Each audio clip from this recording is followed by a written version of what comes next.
High বন্ধুরা, কেমন আছো সবাই? আশা করি সবাই ভীষণ ভালো আছো। হাতে নিয়েছি পিঠা খাচ্ছি আর তোমাদের সাথে গল্প করব।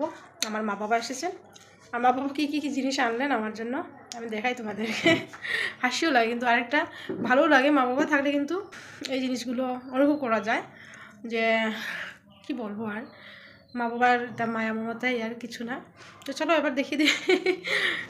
দেখো পুরো বাজার নিয়ে আসলেন।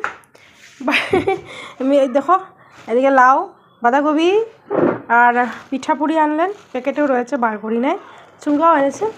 তারপরে দেখো অলকপি, এটা আলুর পাতার শাক, শসা। আর চলো এখানে রেখেছি চুঙ্গা, দেখো চুঙ্গা আছে। যেমন ভাত দেবো। তারপরে এদিকে সবজি বানিয়েছি আমি লাই পাতা দিয়ে। তারপরে সরিষা পাতার টক বানিয়েছি। আর এদিকে আছে সিঁদুর ঝুল শিম দিয়ে। তো রান্না টান্না পুরো কমপ্লিট। আর ভাত বানাবো খালি এখন, গরম গরম ভাত দেবো।